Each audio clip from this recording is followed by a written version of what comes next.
Olá, sejam muito bem-vindos ao podcast Entre Mães. Aqui vocês vão encontrar muito acolhimento, muito desabafo e assuntos pertinentes à maternidade, com todas as dores e delícias que só nós, mamães, entendemos. Eu sou Natália Sanches, educadora parental e mãe da Luna. E se você é novo aqui no canal, já se inscreve para ficar por dentro de todos os conteúdos. Hoje nós iremos falar sobre transtornos alimentares, o início de tudo. E eu não poderia convidar outra pessoa que não a Juliana Lemos, uma colega muito especial, que sabe e entende muito sobre o assunto. Ela é psicóloga, ela é especialista em terapia cognitivo-comportamental e transtornos alimentares. Ju, se apresenta pra gente e conta um pouquinho mais sobre o seu trabalho. Olá, que prazer estar aqui hoje pelo convite. Me sinto lisonjeada. Sou a Juliana Lemos, psicóloga clínica, especializada em terapia cognitivo-comportamental e comportamentos alimentares.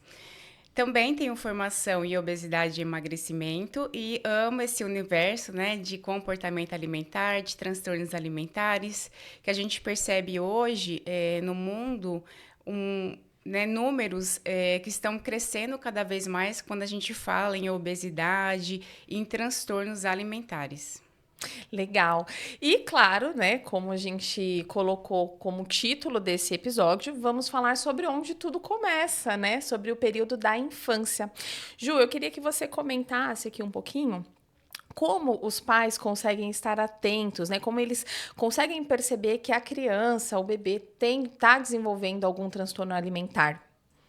Quando a gente fala em transtornos alimentares, o que a gente precisa observar, a característica maior é um sofrimento clinicamente significativo, uma perturbação na alimentação e no comportamento alimentar. Então, temos alguns tipos de transtornos alimentares que, na verdade, a maioria deles se inicia na adolescência e na fase infantil. Só que a gente tem alguns específicos que começam até na primeira infância, como o transtorno de pica e o transtorno de ruminação. Então, quando a gente percebe dos nossos filhos uma relação um pouco complicada, às vezes de uma evitação ou comer um alimento específico, né, só desejar aquele, ou ter uma restrição totalmente voltada a qualquer tipo de alimento, é um alerta. Uhum. Ou até mesmo quando a gente percebe um comer emocional da criança, o adolescente, quando a todo momento está buscando comida. Então, são pontos a se atentar. A relação com a comida que essa criança, esse adolescente, muitas vezes, eles apresentam, né? E a Uhum. gente não se atenta, acha que a coisa é normal, acha que é fome, ou acha que a criança está fazendo birra. Então, se atentar principalmente nessa relação com a comida. Aham. E falando dessa relação com a comida, né? Como que você acha que os pais podem desenvolver uma relação saudável entre os filhos e a alimentação, né? Eu acredito que tudo começa ali na introdução alimentar, claro. Mas, por exemplo, né, eu tenho algumas associações que já vêm da amamentação, que depois eu quero até comentar. Mas falando assim de estratégias para ter uma boa relação com a comida, o que que os pais podem fazer nessas fases, né? Tanto da introdução alimentar como posteriores. Acredito que o primeiro é o exemplo, né? Então, assim, Uhum. o que que esses pais estão trazendo para dentro de casa de alimentos? Então, se os pais têm comportamentos de buscar, de trazer para casa comidas mais hiperpalatáveis, gordurosas, açucaradas, a criança ela vai ter acesso a isso e acabar comendo e gostando e achar que aquilo é saudável. Então, essa relação com dos pais com a alimentação é muito importante. Trazer para casa, né, alimentos mais saudáveis, oferecer sempre frutas e que esses pais também consumam, né, legumes, um prato bem verde, né, colorido. Então, essas são as principais estratégias que a gente chama de modulação do ambiente. Então, como é que esses pais modulam o ambiente? Como essa criança percebe?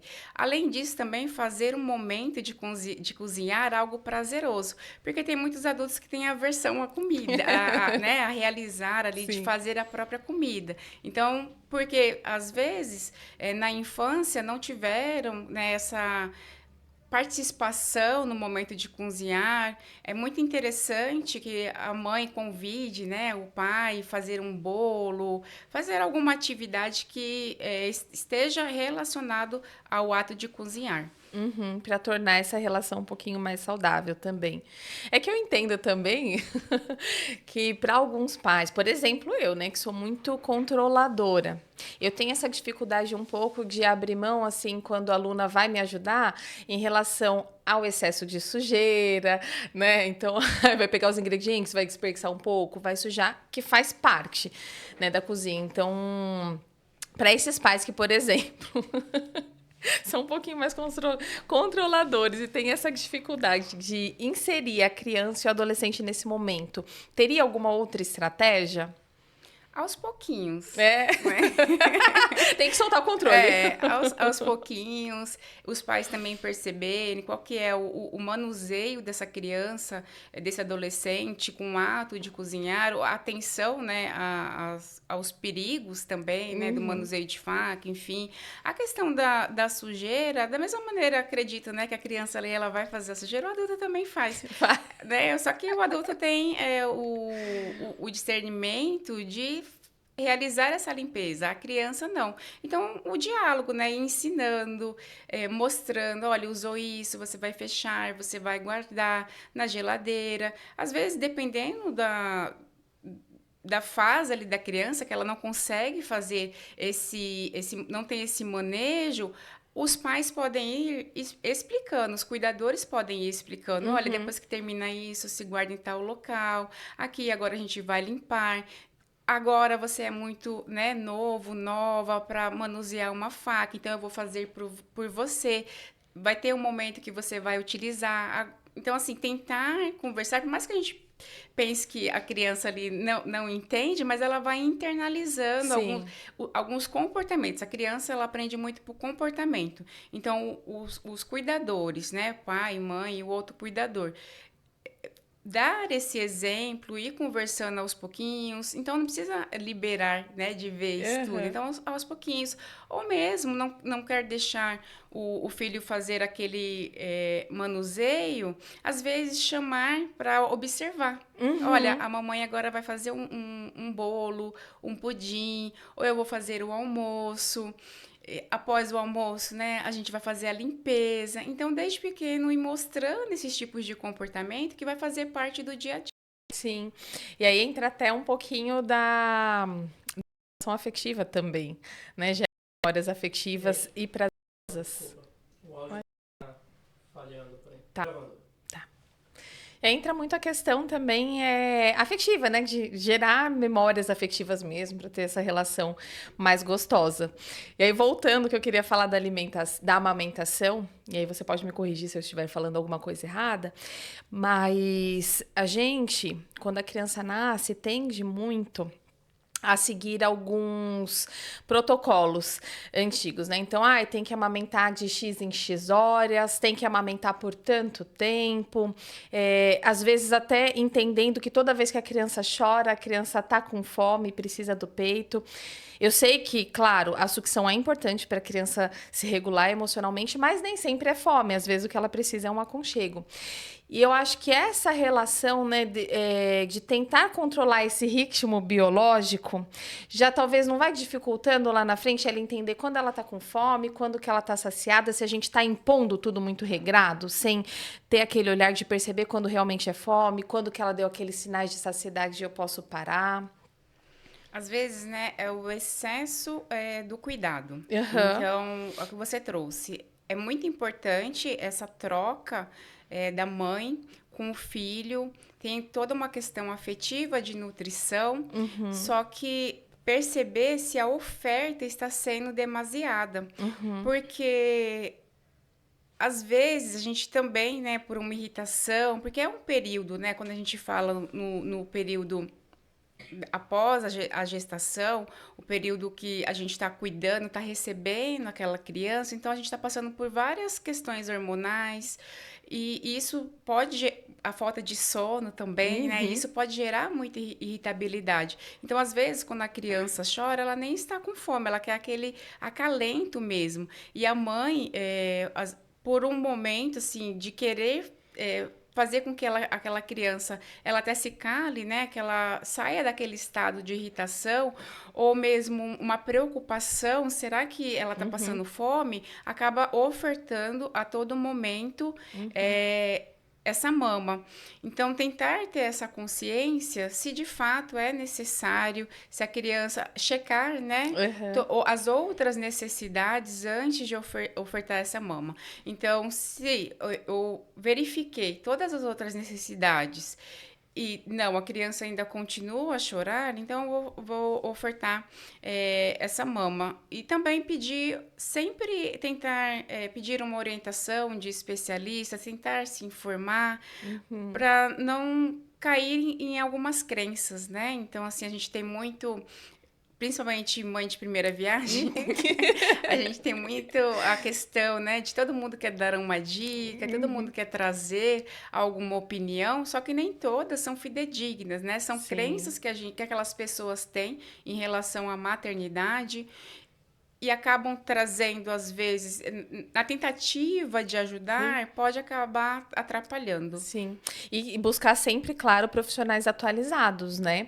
Eu, nesse período da amamentação, eu tive orientação de um profissional que ele estava desatualizado e que, olha, tem que, de tantas em tantas horas você tem que ofertar, ela tem que mamar pelo menos 30 minutos. Só que enquanto ela estava mamando, eu percebia que ela já tinha dado sinais de saciedade, ela já não queria mais. E eu, não, mas não deu a hora que ele falou. E eu ofertando de novo e fazendo com que, mesmo sem ela querer, né, já totalmente saciada, continuasse mamando. Então, também é um ponto de atenção, a gente buscar mais de uma referência, né, mais de um estudo, para a gente conseguir chegar a uma informação bem atualizada. O cuidado para não checar no Dr. Google, né?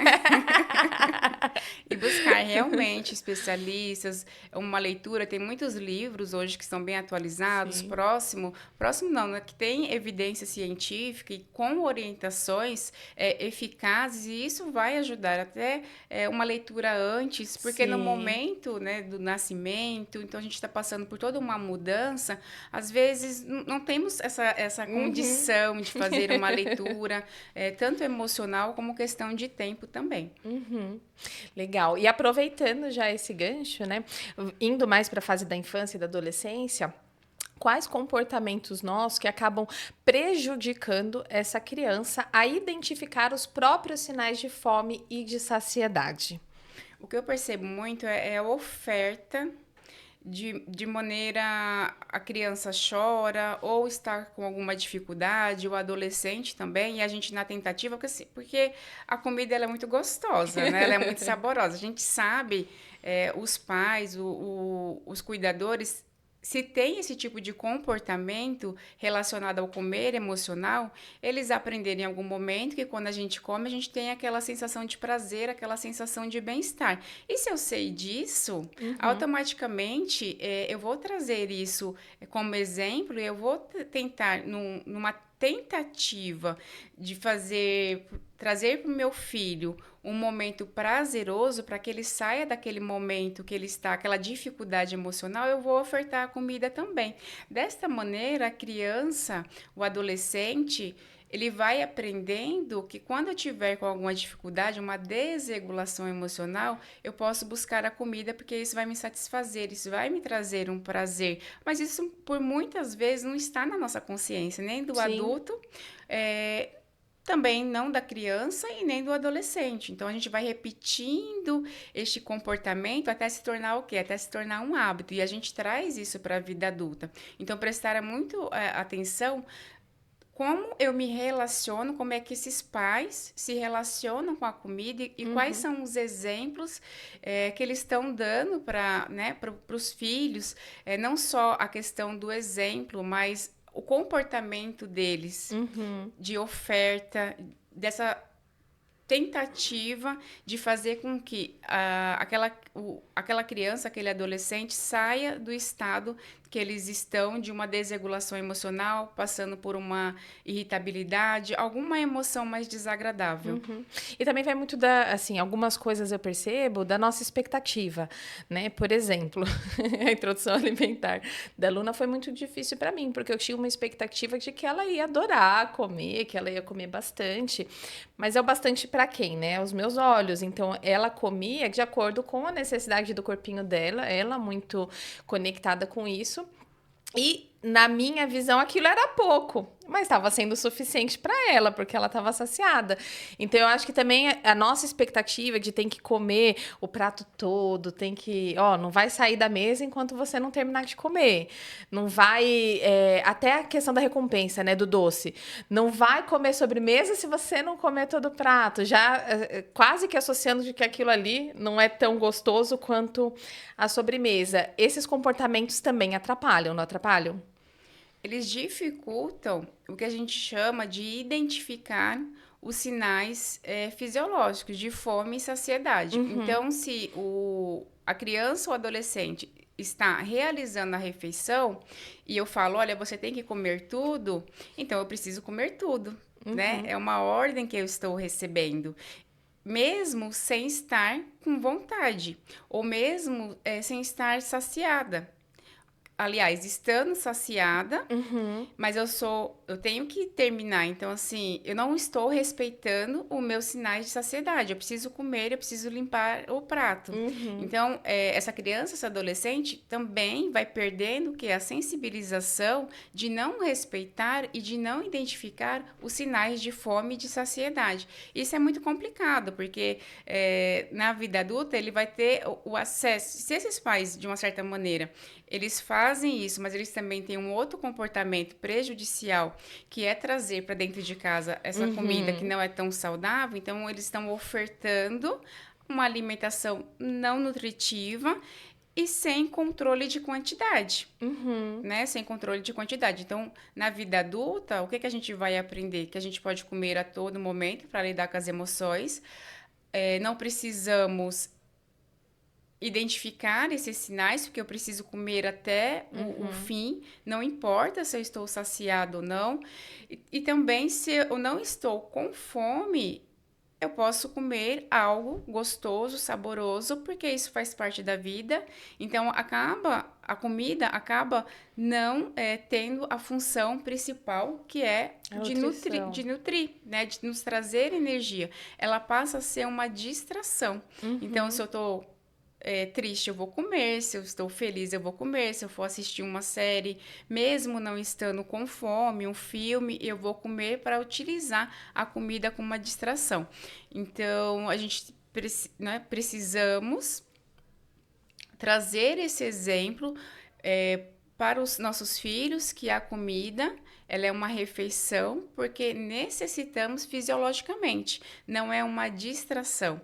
É lógico, né? Não precisamos também sermos radicais. Então, eu vou para uma festa, uma confraternização, porque faz parte, né, da sociedade. Confraternizar, almoços de família, encontros familiares, tem muita oferta de comida, mas essa oferta não precisa ser a todo momento.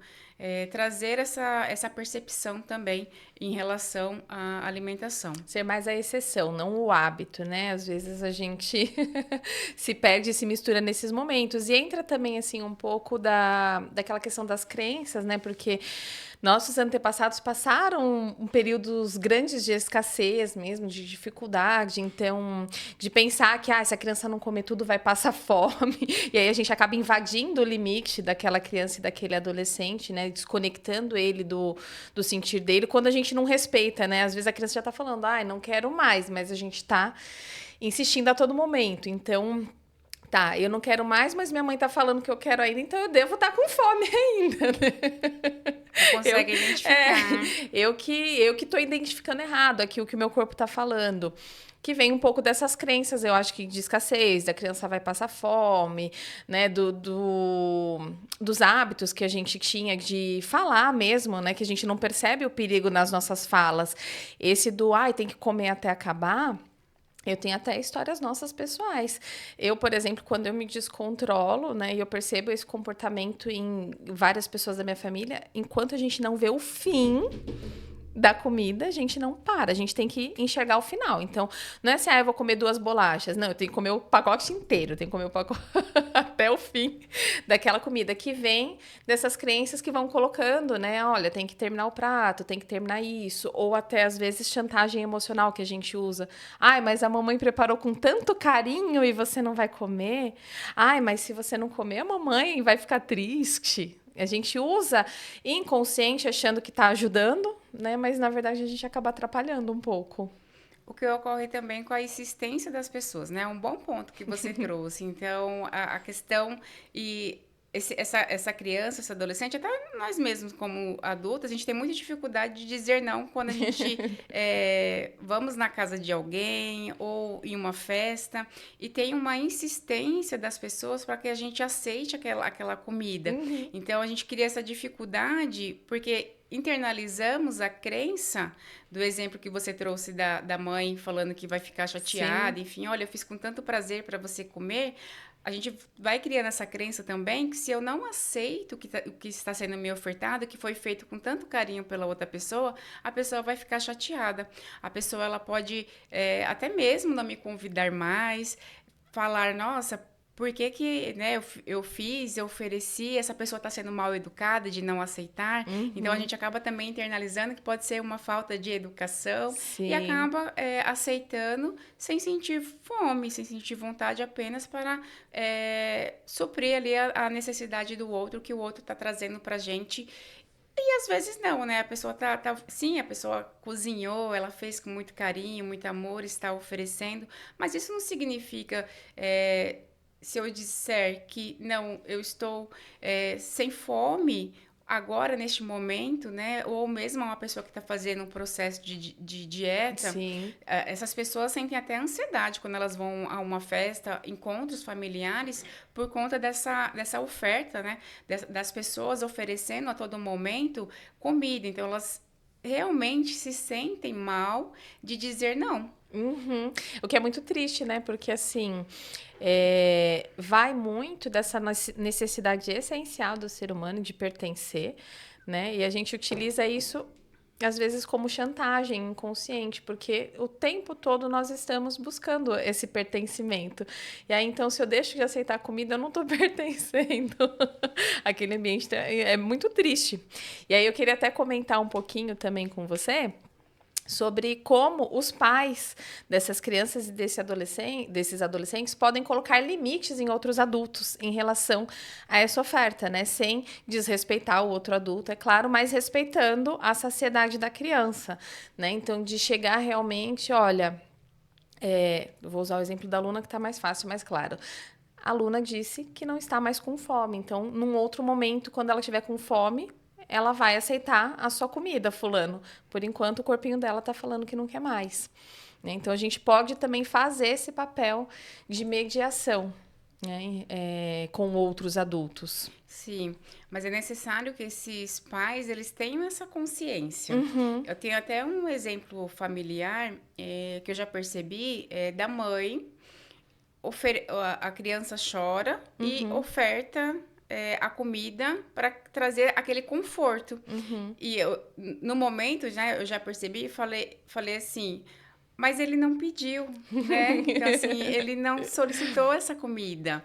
E você tá a todo momento ofertando, olha, filho, você quer bolo? Filho, refrigerante? Filho... Então, assim, em 5 minutos para agradar, para trazer um certo conforto, é o que você falou da questão da escassez, né? Então, assim, o Sim, medo dessa criança passar fome, então eu entro, uma angústia que é minha, eu transfiro essa angústia para o meu filho numa tentativa de fazer com que ele sinta um bem-estar. Então, sim.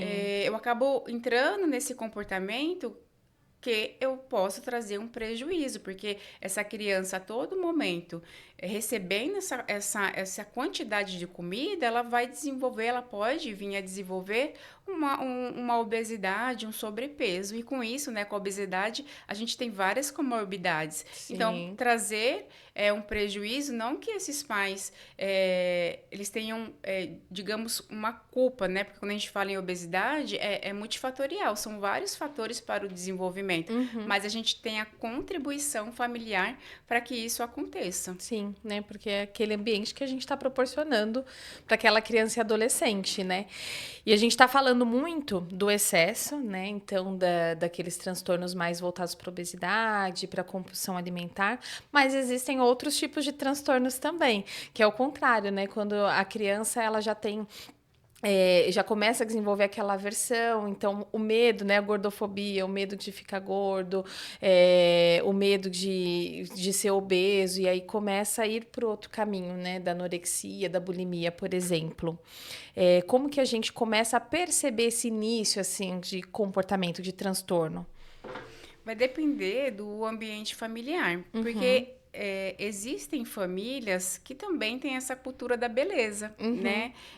Relacionado à questão, então, para eu conseguir atingir o sucesso, ou a felicidade ou o pertencimento, a pessoa precisa ser magra. Então, essa família já tem um cuidado excessivo em relação à autoimagem dela. O que é que ela vai transferir, né? Então, ela pode trazer, sim, para dentro de casa essa gordofobia.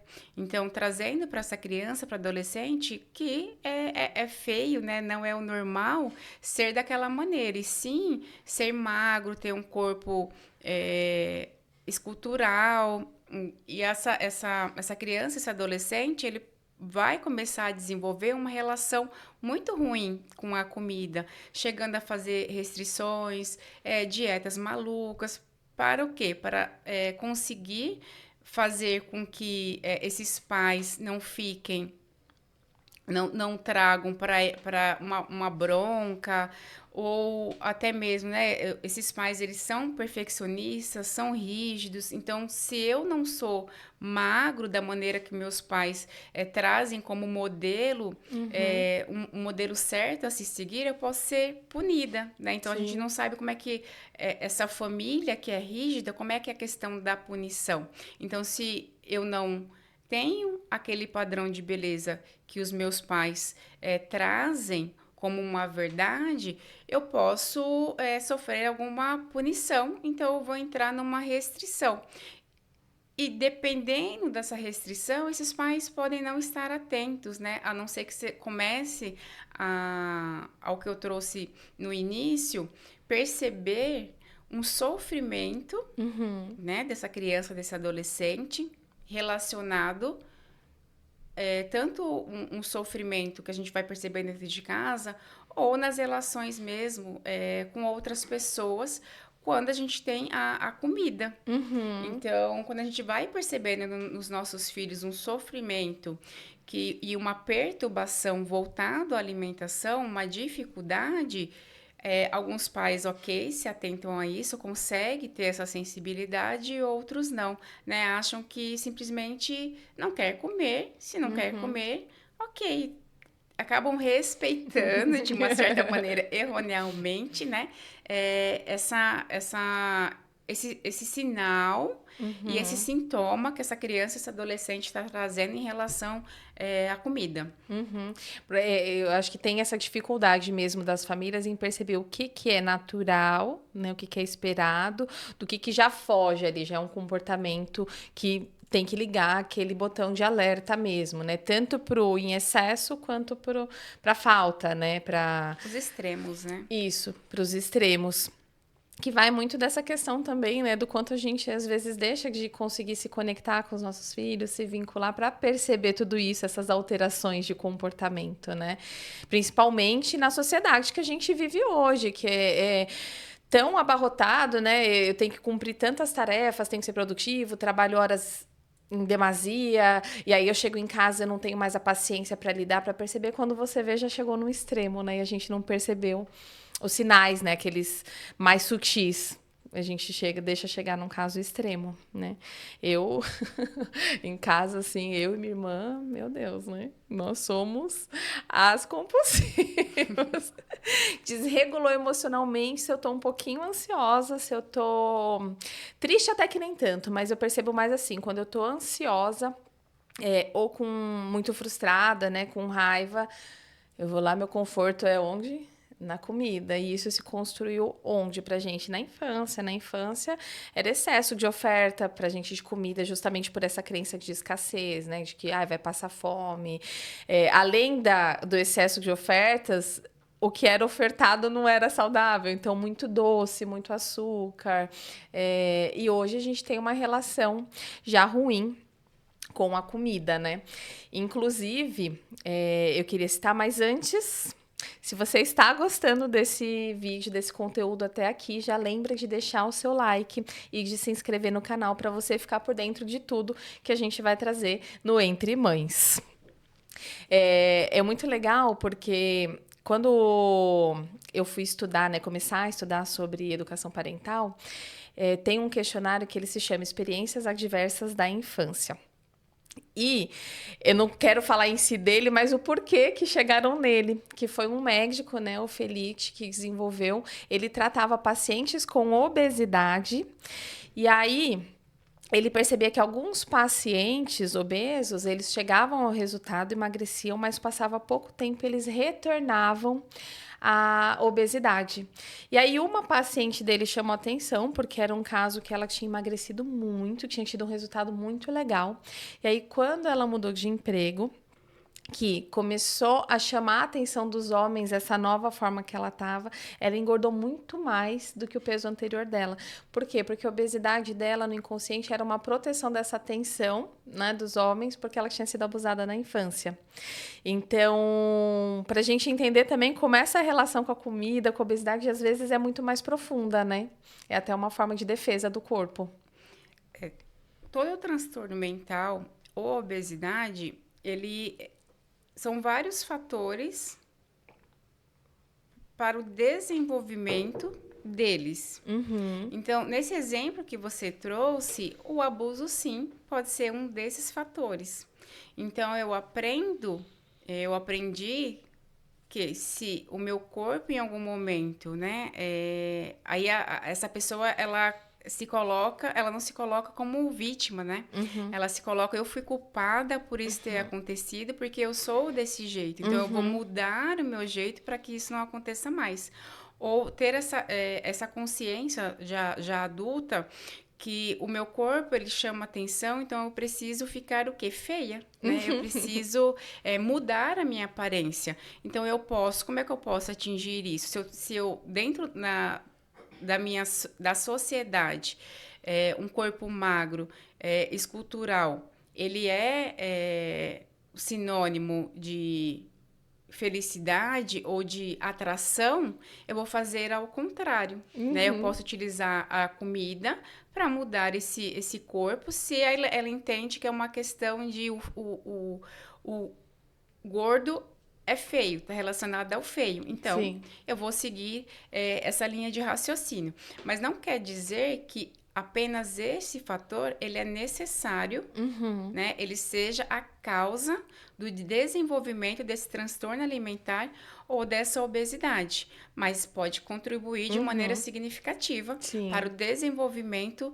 tanto do transtorno não só alimentar, mas qualquer outro tipo de transtorno, né? Uma depressão, um transtorno de ansiedade. Então, pode ser, sim, um fator muito importante, mas não vai ser a causa. Pode ter uma correlação, mas não a causa, né? Então, nenhum transtorno mental ou obesidade tem, olha, a causa É isso. né? São muitas camadas, né? É muito Muitas. complexo para estudar, igual você falou, que são vários fatores para se identificar e para entender como tratar, né, aquele Sim. transtorno.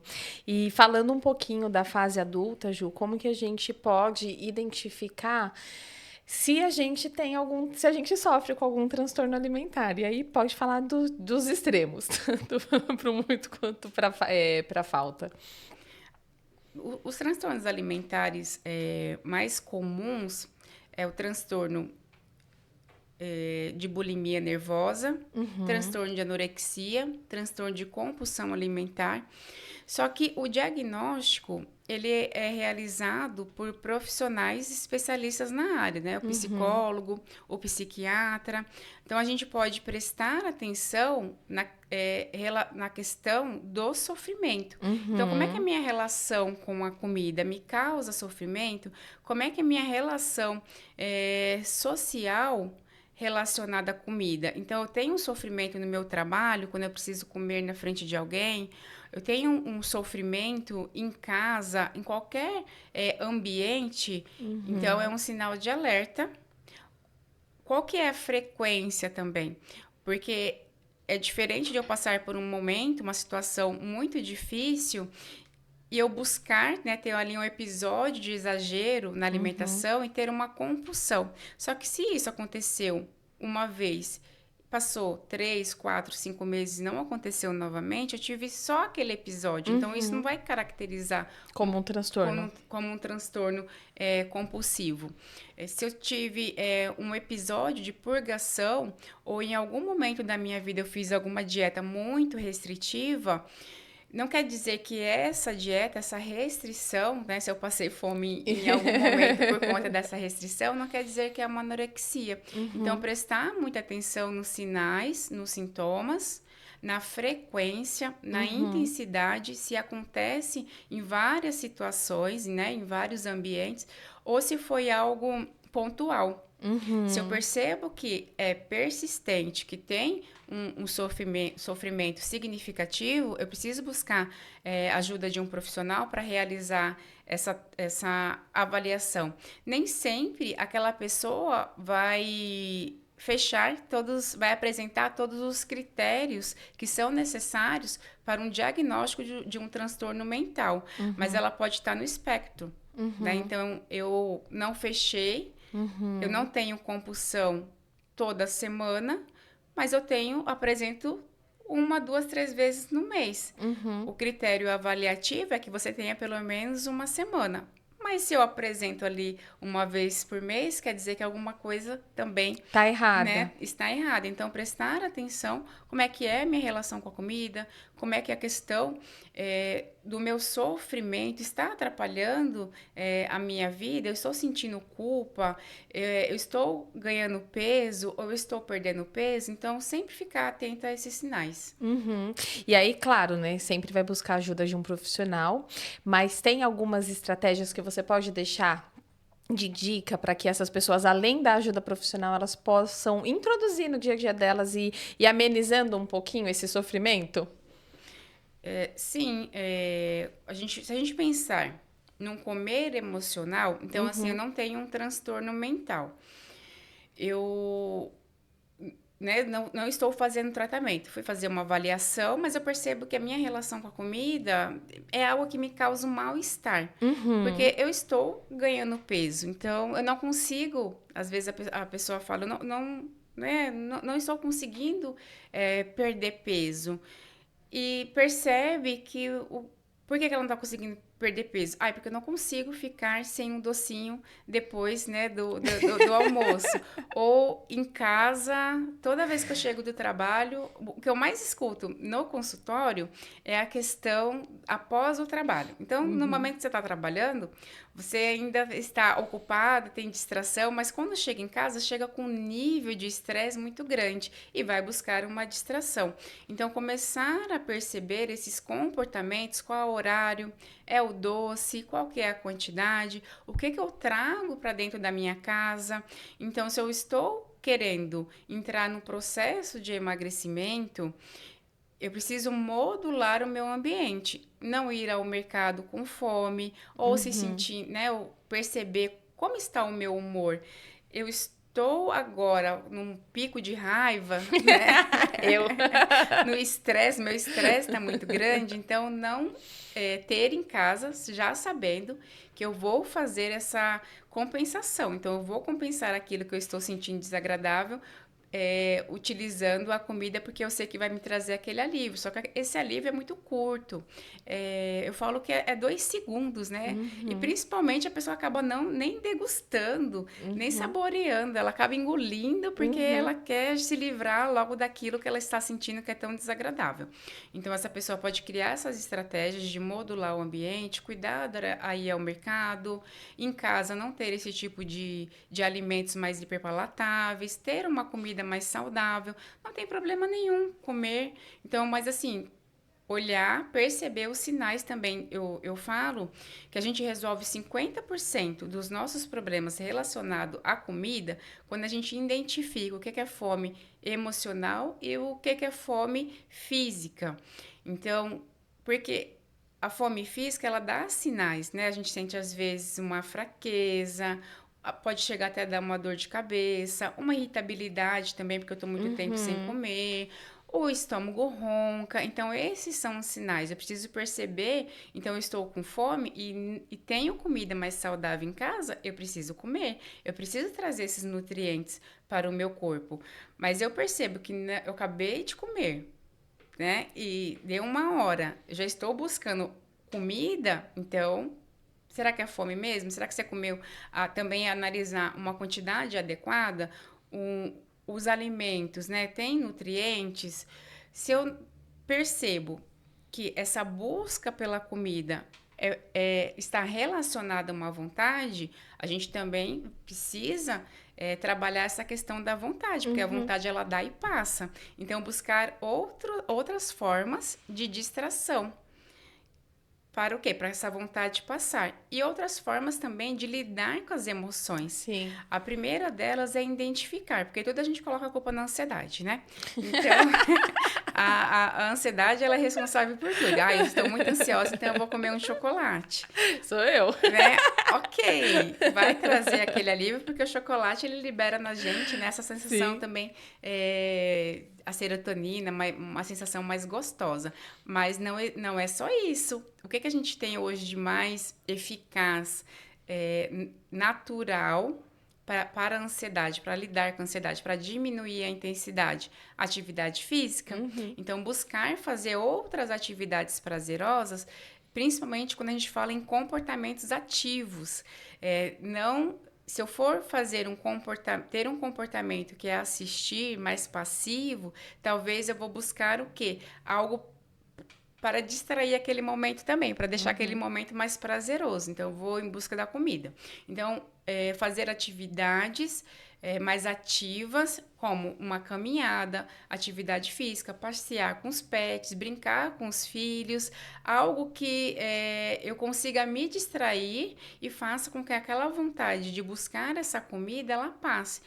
Porque a gente consegue lidar com a vontade quando não é votada a comida, né? Se eu sentir uma vontade agora de viajar, eu tenho meus compromissos, eu vou ter que lidar com essa minha vontade de viajar.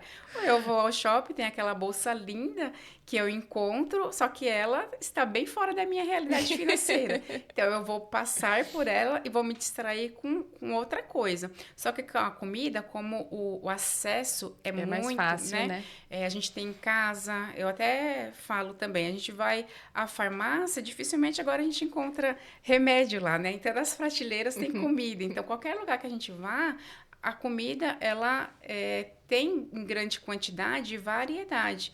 E as indústrias, cada vez mais, estão trazendo mais aditivos, fazendo com que ela fique saborosa. E também a questão de tamanho. Se a gente vai ao cinema, como é que é o pacote de pipoca? É enorme. Então, o refrigerante também, a quantidade é grande.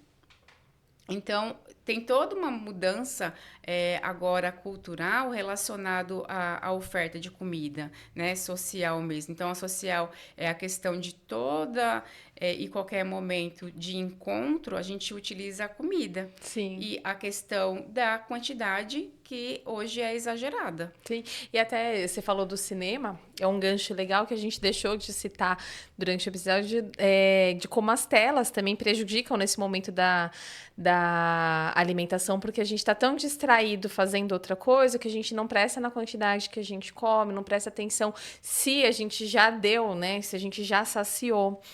Então, do quanto isso também é prejudicial. Às vezes também o cultural, né, que entra nessa questão das ofertas, eu já me alimentei antes de ir ao cinema, mas eu vou no cinema e não vou comprar pipoca? E não vou comprar um refrigerante? Tá bom, compra, né, mas também não precisa ser O exagero, o né? O que está exagero. sendo ofertado. É, porque a gente vai comer durante, o filme tem 2 horas e meia, praticamente a gente vai comer durante esse período inteiro sem prestar atenção, sem perceber se o corpo já está saciado, né? Ótimo ponto. Eu sempre trabalho a questão da atenção plena em relação à alimentação. Então, se eu vou fazer a minha refeição, o almoço, o café da manhã, é fazer aquela refeição prestando atenção no que eu estou comendo. Porque se eu estou fazendo uma refeição, mexendo no celular, assistindo, a minha atenção está voltada a outra tarefa, não ao ato de comer. Então, eu vou comer mais do que a minha necessidade, não vou prestar atenção, o exemplo que você trouxe do pacote de bolacha.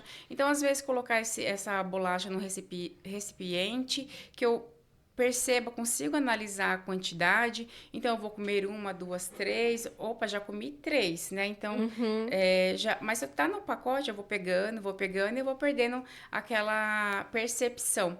Relacionado também da gente mastigar, né? Saborear a comida.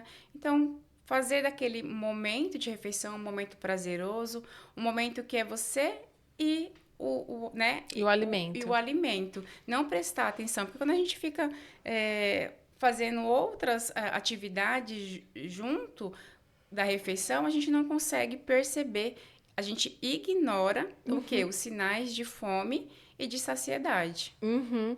E ai, gente, hoje com tanta tecnologia, né, se tornou até difícil a gente ter esse momento de refeição juntos, todo mundo, né?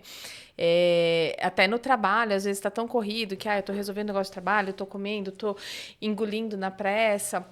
Que vai de encontro também ao que você falou daquela necessidade rápida, né, de preencher aquele vazio, aquela ansiedade, aquele medo. Então, já fiz tudo muito rápido, não prestei atenção, nem saboreei, não sei. E aí vai Não buscar sei o que eu novamente.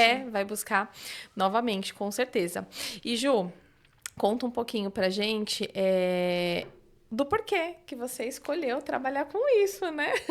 A gente falou sobre tantas coisas, mas por que você decidiu trabalhar justamente com essa viés, né? Com essa vertente? Eu tenho uma história relacionada também a sobrepeso. Não cheguei a ter obesidade, mas eu passei uma vida no efeito sanfona. Então, no período da maternidade também, eu engordei 20 quilos e era um período que eu estava passando por várias questões emocionais, questões hormonais também. E eu até brinco que na época eu só enxergava batata frita. Então, a todo momento eu estava buscando essa batata frita ou comidas mais gordurosas mesmo. Na época eu não tinha. Hoje eu desenvolvi o hábito de comer de maneira mais saudável, mas na época não passava nem isso pela minha cabeça. Então, qualquer tipo de comida para suprir aquela minha necessidade, para me trazer um conforto, um bem-estar, eu buscava tudo isso na comida. Passando esse período de gestação, cheguei a emagrecer, mas voltei a engordar novamente. Então, até os meus 18 anos, eu não tive problema com a questão da alimentação. Mas a partir dos 18, quando eu comecei a trabalhar, então eu comecei também a ter tanto uma questão financeira, né, como também é o acesso. Então, eu comecei a ter muito acesso e eu falei, agora eu faço a festa na questão da comida. Posso comer o que eu quiser. Porque até em casa, né, tem um pouco de um controle dos pais de quantidade, né, de você não comer a todo momento, de trazer para dentro de casa. Então, se são pais que ofertam mais, meus pais ofertavam bastante frutas, comida de verdade. Meus pais nunca foram de trazer, assim, refrigerante a todo momento, ficar ofertando isso, até por conta de condições mesmo financeiras. Então, quando eu comecei a ter acesso a essa comida, e no período também eu lidava muito com questões emocionais, eu não sabia lidar com as minhas emoções, então eu buscava a todo momento conforto na comida. E eu comecei um processo de emagrece, porque me incomodava, Uhum. estava acima do peso. Comecei no trabalho a receber, né, algumas brincadeiras voltadas ao peso, alguns apelidos, então aquilo estava me incomodando. Fui na época fazer atividade física, até gostei, fui para academia, mas sempre nessa questão, né? Não tinha uma constância, tanto na atividade física como na questão da alimentação também. Então, passei uma vida assim.